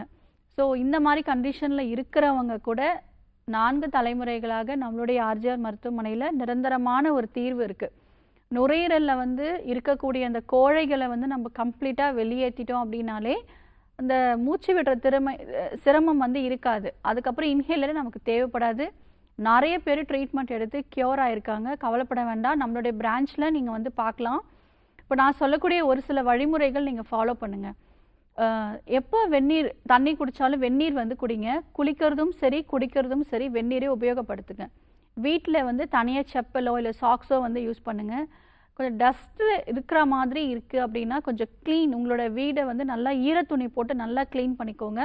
ஒருவேளை உங்கள் வீட்டில் செல்ல பிராணிகள் இருக்குது, இல்லை வீடு சுற்றி வந்து பூந்தோட்டமாக இருக்குது அப்படின்னாலும் இந்த ஆஸ்மா பிரச்சனை தொடர்ச்சியாக இருந்துகிட்டே இருக்கும். ஸோ எப்பவுமே வெளியில் போகிறீங்க அப்படின்னா நம்ம இப்போ இருக்கிறது எல்லாமே ஒரு பொல்யூட்டடான ஒரு சூழல் தான். ஸோ மாஸ்க் வந்து யூஸ் பண்ணுறது ரொம்ப அவசியம். வாரத்தில் 2 நாள் வேதி பிடிங்க. அதே மாதிரி மூச்சு பயிற்சி ரொம்ப ரொம்ப அவசியம். இப்போது நம்ம எல்லாருமே வந்து ஒரு சிறு சுவாசம் அப்படின்னு சொல்லுவோம், ஷார்ட் ப்ரீத் தான் வந்து எடுக்கிறோம். நம்ம பிராணாயாம பயிற்சி பண்ணும்பொழுது தான் காற்று வந்து நல்லா டீப்பாக உள்ளே இழுக்கும் பொழுது நுரையீரலோட அடிப்பாகம் வரைக்கும் நமக்கு ஆக்சிஜன் சப்ளை போக ஆரம்பிக்கும். ஆக்சிஜன் சப்ளை போக ஆரம்பிச்சிருச்சு அப்படின்னாலே ஆட்டோமேட்டிக்காக சளிகள் வந்து உங்களுக்கு ஈஸியாக இன்னும் நல்லாவே கரைஞ்சி வெளியில் வரும். நோய் எதிர்ப்பு சக்தியும் ரொம்ப அதிகமாக உங்களுக்கு இருக்கும். இதற்கு க்யூர் பண்ணுறதுக்கு நிறைய வழிமுறைகளும் இருக்குது, மருந்துகளும் இருக்குது. ஸோ வேதி பிடித்தல் வாரத்தில் 2 நாள் ஃபாலோ பண்ணிக்கோங்க. உங்களுக்கு வீட்டிலேயே நீங்கள் நான் சொல்லக்கூடிய கஷாயம் மாதிரி நீங்கள் போட்டு எடுத்துக்கலாம். உங்களுக்கு சுக்கு, மிளகு, திப்பிலி, கண்டங்கத்திரி அப்படின்ற நாட்டு மருந்து கடைகளில் உங்களுக்கு கிடைக்கும். ஸோ அதுக்கப்புறம் நிலவேம்பு இதுவும் கிடைக்கும். இது எல்லாமே வந்து 2 கிராம் எடுத்து நல்லா பொடி பண்ணி வச்சுக்கோங்க. 1.5 கிளாஸ் தண்ணி ஊற்றிட்டு ஒரு 1/2 ஸ்பூன் இந்த பொடியை போட்டு நல்லா கொதிக்க வச்சு ஃபில்ட்ரு பண்ணி 1 ஸ்பூன் தேன் கலந்து குடிச்சிட்டே வாங்க. எக்ஸலண்ட்டான ரிசல்ட் வந்து கிடைக்கும். நெஞ்சு பகுதிகளில் வந்து உங்களுக்கு இரும்பி வந்து அந்த விலா எலும்புகள் ஃபுல்லாகவே வலிகள் அதிகமாக இருக்கும். இதற்கு வந்து தேங்காய் எண்ணெய் லேசாக சூடு பண்ணி பூங்கற்பூரம் போட்டுட்டு அந்த ஆயிலை வந்து நல்லா அப்ளை பண்ணிவிட்டு ஒரு 20 மினிட்ஸ்க்கு அப்புறமா வெந்நீரில் வந்து ஒரு திக்கான துணி இல்லை டர்க்கி டவல் வச்சு நல்லா ஒத்தட மாதிரி கொடுத்தீங்க அப்படின்னா சளியும் கரைஞ்சி வெளியில் வரும். அந்த மசில் பெயினும் உங்களுக்கு நல்லாவே குறைய ஆரம்பிக்கும். உணவில் அடிக்கடி வந்து இஞ்சி, பூண்டு, மிளகு, ஜீரகம், மசாலா பொருட்கள், அதே மாதிரி முக்கியமாக வந்து உடல் வந்து குளிர்ச்சி ஆகாத மாதிரி கொஞ்சம் வெப்பநிலையிலே இருக்கிற மாதிரி உணவுகள் எடுத்துக்கணும். அதே மாதிரி தலை குளிக்கிறதுக்கு பயப்படணுங்கிற அவசியமே கிடையாது. வாரத்தில் 1 முறை கண்டிப்பாக தலை குளிங்க. நம்மளுடைய மருத்துவமனையில் ஆயில் பாத் வந்து எடுக்கிறதுக்காக ஒரு ஆயில் வந்து கொடுக்குறோம். அதை அப்ளை பண்ணிவிட்டு தலை குளிக்கும் பொழுது கண்டிப்பாக இந்த சளி பிரச்சனை வந்து நல்லாவே குறைய ஆரம்பிக்கும். உடல் உஷ்ணம் அதிகமாக இருந்துச்சு அப்படின்னாலும் இந்த சளி விடவே விடாது. ஸோ வாரத்தில் 1 முறை எண்ணெய் தேய்ச்சி தலை குளிக்கிறது அவசியம். சளி பிடிக்கிறப்ப தலை குளிக்கவே பயமாக இருக்குது, இதில் எண்ணெய் வச்சு எப்படி குளிக்கிறது நிறைய பேர் யோசிப்பீங்க. மூலிகை தைலங்கள் கொண்டு நம்ம எண்ணெய் தேய்ச்சி தலை குளித்தோம் அப்படின்னா கண்டிப்பாக சளி பிரச்சனைகள் இருக்காது. ஸோ பிராணாயாம பயிற்சியோடு சேர்த்து நம்மளுடைய உணவு முறைகளும் நம்மளை மாற்றிக்கிட்டு நம்மளுடைய மருத்துவமனையில் தொடர்ச்சியாக நீங்கள் சிகிச்சை எடுத்தீங்க அப்படின்னா கண்டிப்பாக உங்களுக்கு நிரந்தரமான ஒரு தீர்வு இருக்குது. நம்மளுடைய ஆர்ஜிஆர் மருத்துவமனை 85க்கும் மேற்பட்ட கிளைகள் இருக்குது. அருகாமையில் இருக்கக்கூடிய மருத்துவமனைக்கு நீங்கள் போய் சிகிச்சை எடுத்துக்கலாம். நன்றிம்மா கால் பண்ணதுக்கு. நிகழ்ச்சியோட அடுத்த அழைப்பாளர் இணைப்பில் இருக்காங்க. ஹலோ ஹலோ வணக்கம். நீங்கள் இணைப்பில் தான் இருக்கீங்க, பேசலாம். அது டாக்டர் ஆன் கால். சொல்லுங்கம்மா, உங்கள் பேர் என்ன? வசந்திங்க. எங்கேருந்து கூப்பிடுறீங்கம்மா? சேலம் மாவட்டம் ஆத்தூர்ல இருந்துங்க. ஓகே, இது யாருக்கான கேள்வி? இது எங்க வீட்டுக்காரருக்கான கேள்விங்க. ஓகேம்மா, அவரோட வயது என்னம்மா? அவருக்கு 71 நடக்குதுங்க. உங்களோட கேள்வி என்ன? மஞ்சள் கரிசலாங்க நீ கீரை பவுடர் வந்து 13ஆம் தேதி கொஞ்சம் சாப்பிட்டாருங்க, சும்மா ஒரு சிட்டிகை அளவு. சரிங்கம்மா. தலையில சாப்பிட்டதுல இருந்து ஒரே வாமிட்டுங்க. ஓகே. ஒரே வாமிட்டுங்க. மறுநாள் அன்னையில இருந்தே பசியே இல்லைங்க சரியா. சரி, ஓகே. பசியே இல்ல. நேத்து கொஞ்சம் தயிர் சாதம் கொடுத்தங்க, சும்மா ஒரு 4 வயசு சாதம். சரி. அப்புறம் திருப்பி வந்து இன்ன வரைக்கும் எதுவும் குடுக்கலீங்க. அதான் அந்த இது குடிச்சதுனால எதனா இதா இருக்குங்களா என்னன்னு எனக்கு ஒரு சந்தேகங்க. சரிம்மா, எதற்காக இது கொடுத்தாங்க, எதற்காக எடுத்துக்கிட்டீங்க? அது கல்லீரலுக்கு நல்லதுன்னு சொன்னாங்கன்னு சொல்லிட்டு அந்த பவுடர் ஒரு சிட்டிக்கு அளவு தாங்க மேடம் சாப்பிட்டாரு. சரி, ஓகே. காலையில வெறும் வயிற்றுல சாப்பிட்டுட்டாரு. அது சாப்பிட்டோன்னே ஃபுல்லா 13ஆம் தேதி ஃபுல்லா வாமிட்டிங் மேடம். ரொம்ப இப்போ வரைக்கும் அப்படியே தான் இருக்குங்களா? என்னங்க மேடம்? இப்ப நல்லா இருக்காரா இல்ல இன்னைக்கும் வாந்தி இருந்துச்சுங்களா? இன்னைக்கு வாமிட் அன்னையோட 13ஆம் தேதியோட வாமிட் நின்றுச்சுங்க மேடம். சரி. இவன் வாமிட்லாம் இல்லைங்க மேடம், அதிகம் வந்து வயிறு லேசா உப்பன மாதிரி தெரியுதுங்க மேடம். இன்னும் இப்ப பசிக்குதுன்னு அவரா கேட்கல, நானா பசிக்குதுங்களான்னு கேட்டு கொடுக்குறேங்க மேடம். சரி. இன்னைக்கு டிஃபன் குடுக்கலாங்களா, என்ன சாப்பிடலாம் என்னன்னு ஒண்ணுமே தெரியலங்க மேடம். ஒரே பயமா இருக்கு. பக்கத்துல இருக்கிற ஒரு ஆயுர்வேதிக் கடைக்கு டாக்டர் கிட்ட போனோங்க மேடம். அவர் வந்து வில்வாதி கஷாயம் அப்படின்னு சொல்லி ஒரு கஷாயம் கொடுத்தாருங்க மேடம். சரி, ஓகே. அது கொடுத்தேன். நேத்து காலையில நைட்டு, இன்னைக்கு காலையில குடிச்சிருக்காருங்க மேடம். சரி. உணவு சாப்பிடறதுக்கு முன்னாடி குடிக்க சொல்லியிருக்காங்க. சரி, ஓகே. 3 வேளை கஷாயம் குடிச்சிட்டாருங்க மேடம். அதனால எதனா பிரச்சனை இருக்குமா என்னன்னு தெரியலங்க மேடம். பயப்படாதீங்கம்மா, ஒண்ணுமே ஆகாது சரியா. இப்போ அது வாமிட் பண்ணதுனால இந்த மருந்துனால தான் அப்படின்னு கிடையாது. உடல்ல இருக்கக்கூடிய அந்த கழிவுகளை அது வெளியேற்றும். இப்போ ஒரு மூலிகை மருந்து நம்ம எடுக்கிறோம் அப்படின்னா உடல்ல என்னென்ன விஷயங்கள் எல்லாமே நம்ம உடம்புல தங்கி இருக்கோ தேங்கி இருக்கோ அது எல்லாமே வெளியேற்றும். பயப்படணுங்கிற அவசியம் கிடையாது. அவர் கரெக்டாக வந்து தண்ணி ப்ராப்பராக வந்து குடிங்க. ஏன்னா அவருக்கு ரொம்ப ஏஜ் ஆனதுனால டீஹைட்ரேஷன் ஆயிருக்கும், அதாவது நீர் சத்துக்கள் ரொம்ப குறைவாக இருக்கும். அவருக்கு சுகர் எதுவுமே இல்லை அப்படின்னு சொன்னால் ஒரு ஃப்ரூட் ஜூஸ் வந்து நீங்கள் டெய்லியுமே வந்து கொடுக்கலாம். அதுக்கப்புறம் காலை வேளையில் தாராளமாக வந்து கொடுங்க, டிஃபன் கொடுங்க, காரம் கொஞ்சம் கம்மியாக வந்து கொடுங்க, எளிதில் செரிமானம் ஆகக்கூடிய உணவுகள் வந்து கொடுத்துட்டே வாங்க. வெறும் தயிர் சாதம் இல்லை வந்து வெறும் கஞ்சி இப்படியே கொடுத்துட்டே இருந்தீங்கன்னா உடல் வந்து பலவீனமாக ஆரம்பிச்சிடும், அவருக்கு பசிக்க ஆரம்பிச்சிடும். நீங்கள் பயப்பட வேண்டாம். சிம்பிளாக நீங்கள் ஆல்ரெடி நீங்கள் எடுத்துகிட்டு இருக்கக்கூடிய மருந்துகள் எடுத்துக்கலாம். இதை தாண்டி சிம்பிளான ஒரு விஷயம் வந்து இஞ்சி கஷாயமே போதுமானது. ஸோ இஞ்சி நல்லா தோல் சீவிட்டு 1-2 தட்டி போட்டு நல்லா கொதிக்க வச்சு வடிகட்டி தேன் கலந்து கொடுங்க. கண்டிப்பாக அவருக்கு இந்த ஜீரணம் உறுப்புகளில் ஏதேனும் பிரச்சனை இருந்தது அப்படின்னா கண்டிப்பாக அது கிளியர் ஆக ஆரம்பிச்சிடும். அதே மாதிரி நைட்டு வந்து கடுக்காய் தோல் உங்களுக்கு வந்து கிடைக்கும், இல்லை நீங்களே வாங்கி கூட பொடி பண்ணி வச்சுக்கோங்க. கடுக்காயோடைய தோல் மட்டும்தான் உபயோகப்படுத்தணும், உள்ளே இருக்கக்கூடிய விதைகள் வந்து நம்ம நீக்கிடணும். இது ரொம்ப கவனம் செலுத்தணும். இப்போ வீட்லேயே நம்ம ஒரு சில மருத்துவம் மேற்கொள்கிறோம் அப்படின்னா அதற்கான வழிமுறைகள் கரெக்டாக தெரிஞ்சால் மட்டும்தான் யூஸ் பண்ணணும். அப்படிலாம் மருத்துவமனைக்கு வந்து மருத்துவரை அணுகி அதற்கப்புறம் மெடிசன்ஸ் வாங்கிக்கிறது நல்ல விஷயமா இருக்கும். ஸோ அதுக்கப்புறம் வந்துட்டு நீங்கள் அந்த கடுக்காய் தோலை வந்து நல்லா ஃபைனாக பவுட்ரு பண்ணிவிட்டு நைட்டு தூங்க போகும்போது 3 கிராம் அவருக்கு போதும், வெந்நீரில் கலந்து கொடுத்துட்டே வாங்க. இந்த மோஷன் பிரச்சனையும் சரியாகும், அந்த வயிறு உப்புசம் பிரச்சனையும் இந்த கடுக்காயிலே வந்து உங்களுக்கு குணமாக ஆரம்பிக்கும். கடுக்காயில் நிறைய மருத்துவ குணங்கள் இருக்குது. அதுவும் குறிப்பாக இந்த வயதானவங்களுக்கு நரம்புகள் எல்லாமே ரொம்ப பலவீனமாக இருக்கும், ரொம்ப வீக்காக ஃபீல் பண்ணுவாங்க. ஸோ நரம்புகளுக்கு எல்லாருக்குமே ஒரு ஸ்ட்ரென்தன் கொடுக்கக்கூடிய அளவுக்கு இந்த கடுக்காயில் நிறைய மருத்துவ குணங்கள் இருக்குது. ஸோ இது ரெகுலராக அவருக்கு கொடுங்க, பயப்பட வேண்டாம். நிகழ்ச்சியோட அடுத்த அழைப்பாளர் இணைப்பில் காத்திருக்காங்க, அவங்க கிட்ட பேசலாம். வணக்கம். வணக்கம் மேடம். சொல்லுங்கம்மா, உங்க பேர் என்ன? என் பேர் விஜயாங்க மேடம். எங்கிருந்து கால் பண்றீங்கம்மா? வாமலூருங்க மேடம். ஓகே, இது யாருக்கான கேள்வி? எனக்கு தாங்க மேடம் கேட்கணும். ஓகே, உங்க வயசுமா? சொத்த பல்லு வலிக்குதுங்க மேடம். சொத்த பல்லு வலிக்குதுன்னு சொல்லிருக்கீங்க. உங்களோட வயது என்ன? ஒரு 5 பல்லு வலிக்குது, ஆடுதுங்க மேடம். சரி, உங்க ஏஜ் என்னம்மா? எனக்கு 60 வயசு ஆகுதுங்க மேடம். பேசலாம், டாக்டர் லைன்ல தான் இருக்காங்க. அம்மா வணக்கம். வணக்கம் மேடம். சொல்லுங்க, எவ்வளோ நாளா இந்த மாதிரி இருக்கு பல்வலி? நீங்க டிவி பார்த்துட்டு இருக்கீங்கம்மா, டிவி பார்த்து பேச வேணாம், போன்ல மட்டும் கான்சென்ட்ரேட் பண்ணி பேசலாம். எவ்வளவு காலமா இந்த பல்வலி இருக்கு உங்களுக்கு? சரிங்க. எவ்வளவு நாளாமா இந்த பல்வலி இருக்கு? இப்பதாங்க மேடம் இருக்குது, பக்கமா இப்போ 10-12 நாளா இருக்குதுங்க மேடம். சரி, ஓகேம்மா. அம்மா, நம்ம இந்த பற்கள் சார்ந்த பிரச்சனைகளுக்கு நீங்கள் பல் மருத்துவரை அணுகிறது நல்ல விஷயமா இருக்கும். இப்போ மோஸ்ட்டாக வந்து சொத்தை பற்கள் இருக்குது அப்படின்னாலே அது ஆரம்ப கட்ட நிலையிலே நம்ம பார்த்துட்டோம் அப்படின்னா அது ஈஸியாக வந்து அந்த ரூட்டை வந்து ஈஸியாக நம்ம காப்பாற்றிக்கலாம். இப்போது ரொம்ப வருஷமாக வந்து நமக்கு ஒரு சில விஷயங்கள் எல்லாமே நமக்கு வலி ரொம்ப தாங்க முடியல, தூங்க முடியல, சாப்பிட முடியல, வலி அதிகமாக இருக்குது, நான் டெய்லி செய்யக்கூடிய வேலைகளில் இது ஒரு பெரிய தொந்தரவாக இருக்குன்ற எப்போ வந்து நமக்கு தோணுதோ அப்போ தான் மருத்துவரை போய் பார்ப்போம். ஸோ நமக்கு தெரியும் இந்த மாதிரி உடலில் பிரச்சனை இருக்குது, பல்லில் வந்து இந்த பிரச்சனை இருக்குதுன்னு நமக்கு தெரியும். ஆனால் அது எந்த தொந்தரவும் பண்ணலை அப்படின்னு சொல்லிட்டு நம்ம கேர்லெஸ்ஸாக விட்டுறதுனால தான் அடுத்தடுத்து பற்கள்லையும் இந்த மாதிரி உங்களுக்கு தொடர்ச்சியாக இருந்துகிட்டே இருக்குது. ஸோ நீங்கள் பல் மருத்துவரை பார்க்குறதாம்மா நல்ல விஷயமா இருக்கும். ஆனால் மற்ற பற்களில் எந்த பிரச்சனையும் இல்லாமல் பார்த்து கொள்றதுக்கு நம்மளுடைய சித்த மருத்துவத்தில் பல்பொடினே இருக்குது, மூலிகை பல்பொடி இருக்குது. அதே மாதிரி இயற்கையான முறைகளில் முன்பெல்லாம் வந்து வேப்பங்குச்சி, ஆலங்குச்சி இதில் தான் பல்லு துலக்குனாங்க.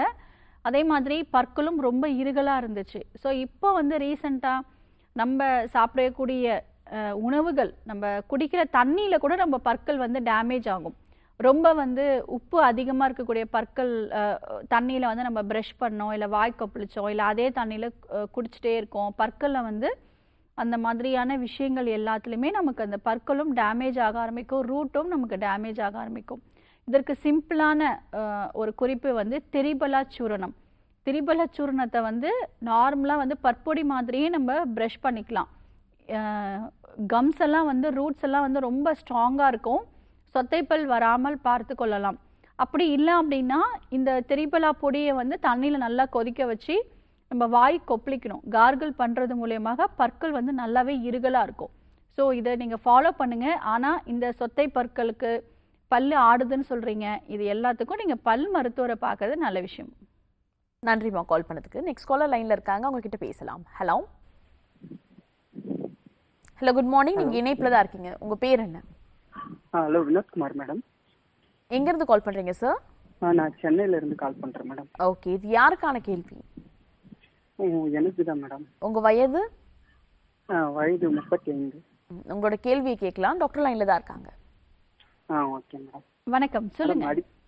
அடிக்கடி ஏப்பம் வருது மேடம். சரி. இப்போ ஒரு 2 வாரமா சரியா மோஷனே போக மாட்டேங்குது. சரி. அது இல்லாம கொஞ்சம் வயிறு அப்படியே உபசமாவே இருக்கு மேடம்.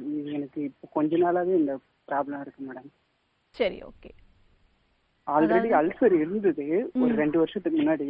சரி. ஒரு டேப்லெட் போட்டேன், அது சரியாயிடுச்சு. இந்த பிரச்சனை எல்லாம் இல்லை. இப்போ திரும்ப. Okay sir.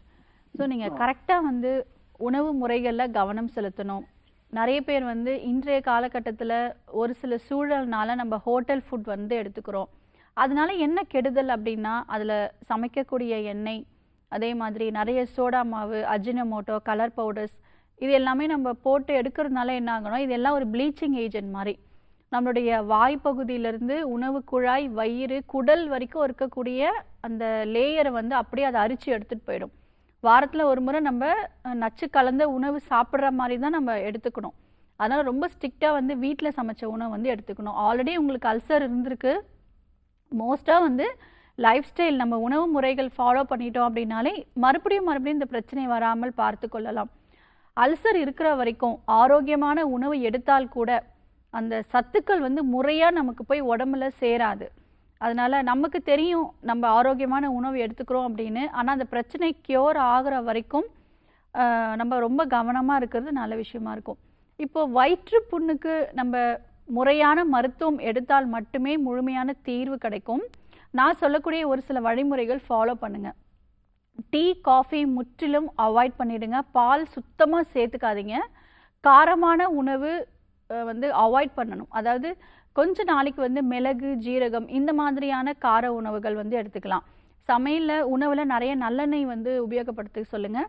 வீட்டில் கூட நிறைய பேர் வந்து இட்லி தோசைக்கு வந்து சோடா மாவு போடுறாங்க. அதுவும் முற்றிலும் தவறானது. புளிப்பான உணவுகள், புளிப்பு சுவை உள்ள உணவுகள் நீங்கள் எடுத்துக்கிட்டே இருந்தீங்க அப்படின்னாலும் இந்த அல்சர் பிரச்சனை திரும்ப திரும்ப வந்துட்டே இருக்கும். அதுக்கு அடுத்து எளிமையான ஒரு முறை, வீட்டில் இருந்தபடியே இந்த அல்சரை வந்து நம்ம சரி செய்யணும் அப்படின்னா, சிம்பிளாக வந்து முருங்கைக்கீரையும் வாழைப்பூவும் 2ம் ஒன்றா கலந்து பொரியல் மாதிரியோ இல்லை அவிச்சியோ நம்ம தொடர்ச்சியாக ஒரு 7லேருந்து 10 நாட்கள் வரைக்கும் உணவில் சேர்த்துக்கிட்டோம் அப்படின்னா இந்த புண் வந்து ஈஸியாக குணமாகிறத நம்மளால் பார்க்க முடியும். அதுக்கடுத்து தேங்காய் பால், ரொம்ப முத்தின தேங்காய் இல்லாமல் கொஞ்சம் எலசாக இருக்கக்கூடிய தேங்காய் வந்து நல்லா பால் எடுத்து காலையில் வெறும் வயிற்றில் குடிச்சிக்கிட்டே வரணும். செக்கில் ஆட்டினா நல்லெண்ணெய் காலைல ப்ரஷ் பண்ண உடனே ஒரு 2 ஸ்பூன் வந்து உள்ளுக்கு குடிக்கணும். அதே மாதிரி பசு நெய் நிறைய சேர்த்துக்கணும். வெண்ணெயும் வந்து சாப்பிட்டுக்கலாம். இது எல்லாத்தையுமே தாண்டி கடுக்காய் தோல் வந்து உங்களுக்கு நாட்டு மருந்து கடைகளில் கிடைக்கும். அது நல்லா ஃபைனாக பவுட்ரு பண்ணிவிட்டு கஷாய மாதிரியோ இல்லை வெந்நீர்லேயோ கலந்து ஏதாவது ஒரு வேளை, ஒன்று காலையிலையோ இல்லை நைட்டே வந்து குடிச்சிட்டே வாங்க. இந்த புண்களை வந்து ஆற்றக்கூடிய திறன் வந்து இந்த கடுக்காய் தோலுக்கு வந்து இருக்குது.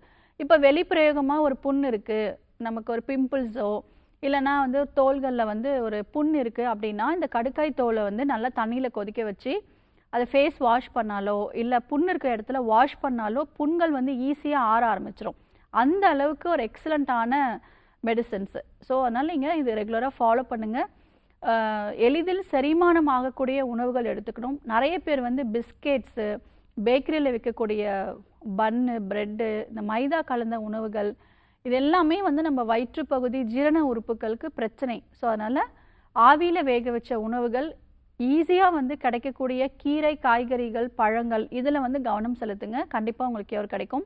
நம்மளுடைய ஆர்ஜிஆர் மருத்துவமனையில் இந்த அல்சருக்கு சிறப்பான ஒரு மாத்திரையும் ஒரு டானிக்கும் வந்து கொடுக்குறோம். இது ரெகுலராக நீங்கள் 3 months எடுத்தீங்க அப்படின்னா கம்ப்ளீட்டாக கியூர் கிடைக்கும். இதை தாண்டி ரொம்ப ஸ்ட்ரெஸ் ரொம்ப அதிகமாக இருக்குது, என்னோடய வேலைனால நைட் ஷிஃப்ட் பார்க்குறேன், டே ஷிஃப்ட் பார்க்குறேன், சரியான தூக்கம் இல்லை அப்படின்னாலும் நமக்கு வயிற்றில் இந்த பிரச்சனை இருக்கும். இதெல்லாம் நம்ம சரி பண்ணுறது ரொம்ப அவசியம். வாரத்தில் ஒரு முறை எண்ணெய் தேய்ச்சி தலை குளிங்க, சீக்கிரமாக உங்களுக்கு கியூர் ஆக ஆரம்பிச்சிடும். ஸோ சனி நீராடு அப்படின்னு நமக்கு இருக்குது. ஸோ வாரத்தில் ஒரு முறை நல்லெண்ணெய் வச்சு உடம்பு ஃபுல்லாக உச்சந்தலை முதல் பாதம் வரைக்கும் நல்லெண்ணெய் தேய்ச்சிட்டு 1 மணி நேரத்துக்கு அப்புறம் வெந்நீரில் குளிங்க. தலை குளிக்கிற அன்னைக்கு மதிய வேளையில் தூங்கக்கூடாது. எப்பெல்லாம் தலை குளிக்கிறோமோ அப்போல்லாம் மதிய வேளையில் தூங்குறதுனால தான் நமக்கு சளி பிடிக்கும். நம்ம தவறாக என்ன நினச்சிக்கிறோம் அப்படின்னா, தலைக்கு ஊற்றினாலே எனக்கு சளி பிடிச்சிக்குது அப்படின்னு நம்ம நினச்சிட்டு இந்த நல்ல விஷயத்த நம்ம விட்டுடுறோம். ஸோ இது எல்லாமே நீங்கள் ஃபாலோ பண்ணுங்கள். தண்ணி ப்ராப்பராக வந்து குடிங்க. கண்டிப்பாக உங்களுக்கு நல்ல சேஞ்சஸ் வந்து கிடைக்கும். நம்மளுடைய மருத்துவமனையோட தலைமை மருத்துவமனை வந்து டி நகர் ஹபீபுல்லா ரோட்டில் இருக்குது. நீங்கள் சென்னையில் தான் இருக்குன்னு சொல்லியிருக்கீங்க. வந்து பாருங்கள். கண்டிப்பாக உங்களுக்கு 3 monthsலேயே உங்களுக்கு கியூர் கிடைக்கும். ஓகே, தேங்க்யூ கால் பண்ணதுக்கு. நெக்ஸ்ட் காலர் லைனில் இருக்காங்க, உங்ககிட்ட பேசலாம். Hello hello, good morning. நீங்கள் இணைப்பில் தான் இருக்கீங்க, பேசலாம். இது டாக்டர் ஆன் கால். ஹலோ, சொல்லுங்கம்மா, உங்கள் பேர் என்ன? ஹலோ, வணக்கம்மா, நீங்கள் லைனில் தான் இருக்கீங்க, உங்கள் பேர் என்ன? வணக்கம் மேம், என் பேர் உமா. எங்கேருந்து கால் பண்ணுறீங்கம்மா? நான் வந்து சென்னையில இருந்து பேசுறேன் மேம். ஓகே மேம், எனக்கு வந்து ஒரு 3 yearsஆவே ஆர்த்ரைட்டிஸ், அதாவது 2021 டிசம்பர்ல இருந்து நான் வந்து இந்த பெயின் வந்து எனக்கு இருக்கு. ஓகே. ஹலோ, அது வந்து இப்ப பாத்தீங்கன்னா அந்த சம்மர் வரப்ப அது கொஞ்சம் கியூர் ஆயிடும். இந்த டயத்துல ஹாஸ்பிட்டல் போயிட்டு வருவேன். சம்மர் வர டயத்துல எனக்கு கியூர் ஆயிடும். இப்ப திரும்பவும் வந்து போன மேல இருந்து கொஞ்சம் அதிகமாவே இருக்கு. சின்ன சின்ன ஜாயிண்ட், ஐ மீன் அந்த காலோட விரல் எல்லாம் பாத்தீங்கன்னா எனக்கு ஒரு குறிப்பிட்ட விரல் வந்து வீங்கிரும். பெயின் இருக்கும். கொஞ்சம் அதிகமா நடந்தாலே எனக்கு ஒத்து வர மாட்டேங்குது. இதுக்காக நான் இப்பவும் ட்ரீட்மெண்ட் எடுத்துட்டு இருக்கேன். ஆர்த்ரைட்டிஸ்க்காக ட்ரீட்மெண்ட் எடுத்துட்டு இருக்கேன். பாத்தீங்கன்னா ஒரு 1 month, ஃபர்ஸ்ட் மந்த் வந்து அந்த சிஆர்பி லெவல் பார்த்து டாக்டர் வந்து டேப்லெட்ஸ் கொடுத்திருந்தாரு. ஸோ நெக்ஸ்ட் மந்த் நான் போறப்ப சிஆர்பி லெவல் இன்க்ரீஸ் ஆகிருந்தது. ஸோ இன்னொரு தடவை வந்து இன்க்ரீஸ் ஆகல. ஃபர்ஸ்ட் டைம் வந்து ஓரளவுக்கு நார்மல் அதே மாதிரி இருந்தது. ஸோ டேப்லெட்ஸ் வந்து கொடுத்தாரு. திரும்பவும் செகண்ட் மந்த் வந்து பாத்தீங்கன்னா இன்னொரு தடவை டெஸ்ட் எடுக்க சொன்னா 19ல இருந்தது வந்து 26 அந்த மாதிரி ஆயிடுச்சுங்க சிஆர்பி. இப்ப பாத்தீங்கன்னா எனக்கு பெயின் அதிகமா இருக்கு. அந்த ஜாயிண்ட்ல வந்து சின்ன சின்ன ஜாயிண்ட்ல பெயின் இருக்கு. செப்பல்ஸ் எல்லாம் பாத்தீங்கன்னா ஒரு குறிப்பிட்ட செப்பல் போட்டா மட்டும்தான் நல்லா இருக்கு. ஈவன் ஹார்டா இருக்கிற செருப்பு போட்டா மட்டும்தான் எனக்கு நல்லா இருக்கு. சரிம்மா, ஏசோ டைட்டர் அண்ட் ஆர்ஏ ஃபேக்டர் பாத்தீங்களா? ஆர்ஏ ஃபேக்டரும் பாத்திருந்தேன். அது வந்து நார்மலா இருக்கு. சிஆர்பி மட்டும்தான் எனக்கு மாறி இருக்கு. சரிம்மா, ஓகே, கவலைப்படாதீங்க, சரி பண்ணிடலாம். சரியா? ஸ்ட்ரெஸ்ஸே வந்து நமக்கு பாதி உடம்பு வலியை அதிகப்படியாக நம்ம தெரியும். இப்போ நமக்கு நார்மலாக ஒரு 20% வலி இருக்குன்னு வச்சுக்கோங்க. ரொம்ப ஸ்ட்ரெஸ்ஸாக இருந்தோம், இதுவே ரொம்ப டிப்ரெஷனாக இருக்குது, நமக்கு ஏன் இந்த மாதிரி வந்துச்சு, இந்த மாதிரி யோசனைகள்னாலேயே நமக்கு வலி வந்து அதிகமாக வந்து தெரியும். அதனால் இது கண்டிப்பாக க்யூர் பண்ணிக்கலாம், பயப்படாதீங்க. நெகட்டிவ்னு கொண்டு வந்துட முடியும். ஹெர்பல் மெடிசன்ஸ் இருக்குது. நம்மளுடைய ஆர்ஜான் மருத்துவமனையில் ஒரு டானிக் கொடுக்குறோம். Morning 20 ml, night 20 ml. நீங்கள் ரெகுலராக ஒரு 3 to 4 months நீங்கள் எடுத்துகிட்டு பிளட் டெஸ்ட் எடுத்து பார்த்தீங்க அப்படின்னா நெகட்டிவ்னு வந்துடும். நிறைய பேர் வந்து இந்த CRP, RA factor, ASO titre, CCB, anti CCB இது எல்லாமே வந்து நார்மலுக்கு நம்மளால் கொண்டு வர முடியும். நம்மளுடைய மருத்துவமனைக்கு வரத்துக்கு முன்னாடி ரிப்போர்ட்ஸ் ஒரு பிளட் டெஸ்ட் எடுத்து பார்த்துக்கலாம். ரெகுலராக மெடிசன்ஸ் ஒரு 4 months நோயோட தன்மைக்கு ஏற்ற மாதிரி ஒரு 4 monthsோ இல்லை தொடர்ச்சியாக ஒரு 6 monthsோ நீங்கள் எடுத்ததுக்கப்புறம் பிளட் டெஸ்ட் எடுத்து பார்த்தீங்கன்னா கண்டிப்பாக உங்களுக்கு நெகட்டிவ் அப்படின்னு வந்துடும். அந்த அளவுக்கு ஹெர்பல் மெடிசன்ஸ் இருக்குது, பயப்படணுங்கிற அவசியம் கிடையாது. நம்மளுடைய ஆர்ஜிஆர் மருத்துவமனையில் இந்த மாதிரி பிரச்சனை மோஸ்ட்டாக வந்து வலி மாத்திரை தான் வந்து எடுத்துப்பாங்க. ஸோ ஸ்டீராய்ட்ஸ் எடுத்துப்பாங்க. போன்ஸ் எல்லாமே டிஃபார்மிட்டிஸ் ஆகிடும். அந்த கண்டிஷன் போன பிறகு தான் ஒரு பயத்தில் வந்து வருவாங்க. ஸோ அந்த மாதிரி இருக்கக்கூடிய கண்டிஷன்ஸ் கூட நம்ம கண்டிப்பாக நெகட்டிவ்னு கொண்டு வந்துட முடியும். உடலில் இருக்கக்கூடிய அந்த வாதத்தை வந்து குறைக்கணும். அதாவது இப்போ நீங்கள் சொல்லக்கூடிய அந்த எல்லா ரிப்போர்ட்ஸுமே வந்து ஆங்கில மருத்துவர்கள் வந்து அதுக்கேற்ற மாதிரி ட்ரீட்மெண்ட்ஸ் கொடுப்பாங்க. நம்மளுடைய சித்த மருத்துவத்தில் நம்ம பார்த்தோம் அப்படின்னா இது வாதம் சம்மந்தப்பட்ட பிரச்சனை. உடலில் இருக்கக்கூடிய வாதத்தை குறைச்சிட்டோம் அப்படின்னாலே இது ஈஸியாக வந்து இந்த வலிகள் வந்து குறைஞ்சிரும். ஸோ வாதத்தை குறைக்கிறதுக்கு வழிமுறை வந்து ஃபஸ்ட்டு வந்து பேதிக்கு மருந்துகள் கொடுக்கறது. இந்த வழிமுறைக்கு நம்மளுடைய ஆர்ஜிஆர் மருத்துவமனையில் கோலான் ஹைட்ரோதெரப்பி அப்படின்னு சொல்லக்கூடிய சிகிச்சை முறைகள் நம்ம கொடுக்குறோம். அது உடலில் இருக்கக்கூடிய கழிவுகள் எல்லாமே நமக்கு வெளியேற ஆரம்பிக்கும். அதில் வாதம் வந்து குறைய ஆரம்பிக்கும். அதற்கப்புறம் தொடர்ச்சியாக வர்ம சிகிச்சை ஒரு 5லிருந்து 8 முறை நீங்கள் எடுத்துக்கணும். அதே மாதிரி நாங்கள் கொடுக்கக்கூடிய மூலிகை மருந்துகள் எடுத்தீங்க அப்படின்னா கண்டிப்பாக உங்களுக்கு நெகட்டிவ் வந்துடும். உணவு முறைகளில் வாதம் சம்பந்தப்பட்ட கிழங்கு வகைகள், அதாவது பூமிக்கு அடியில விளையக்கூடிய கிழங்கு வகைகள் எடுக்கிறது முற்றிலும் தவிர்க்கிறது நல்ல விஷயம். அதற்கப்புறம் புளிப்பு சுவை, ரொம்ப அதிகமாக புளிப்பு எடுத்துக்கிறீங்க அப்படின்னா உடனே கை காலில் வலிக்க ஆரம்பிச்சிரும். நல்லா நீங்கள் நோட் பண்ணி பாருங்கள். ஒன்று புளி சாதமோ இல்லைனா வத்த குழம்பு நிறைய புளி உபயோகப்படுத்தி நீங்கள் அன்றைக்கி சாப்பிட்றீங்க அப்படின்னா உடனே கை கால்லாம் வலிக்க ஆரம்பிச்சிரும். வாழைக்காய் வந்து தவிர்த்துடுங்க. முடக்கற்றான் கீரை நிறைய சேர்த்துக்கோங்க. சத்துள்ள கீரை காய்கறிகள் நிறைய எடுத்துக்கோங்க. வெயிலில் ஒரு 20 நிமிஷம் இருக்கிறது ரொம்ப அவசியம். ஒவ்வொரு ஜாயிண்ட்டுக்கும் வந்து நம்ம கேர் கொடுக்குற மாதிரி வர்ம சிகிச்சையும் பஞ்சகர்மா சிகிச்சையும் மேற்கொள்கிறோம். வீட்டுக்கும் வந்து தைலம் கொடுக்குறோம். அது டெய்லி நீங்கள் அப்ளை பண்ணிவிட்டு ஒரு 20 மினிட்ஸ்க்கு அப்புறம் நீங்கள் ஒத்தரம் கொடுக்கலாம். இதெல்லாம் நீங்கள் ஃபாலோ பண்ணுங்கம்மா, கண்டிப்பாக உங்களுக்கு கியூர் கிடைக்கும். தேங்க்யூம்மா கால் பண்ணதுக்கு. டாக்டர் வந்து 1 ஹவர்ல ஆரோக்கியம் சார்ந்த எல்லா கேள்விக்குமே தெளிவான பதில் கொடுத்துருக்கீங்க. நன்றி. நன்றி. நீங்களும் வீட்டில் இருந்தபடி ஆரோக்கியம் சார்ந்த கேள்விகள்லாம் கேட்டு பயனடைஞ்சிருப்பீங்க. இதே போல் நாளைக்கும் வேறு டாக்டரோட உங்களை சந்திக்கிறோம். நன்றி.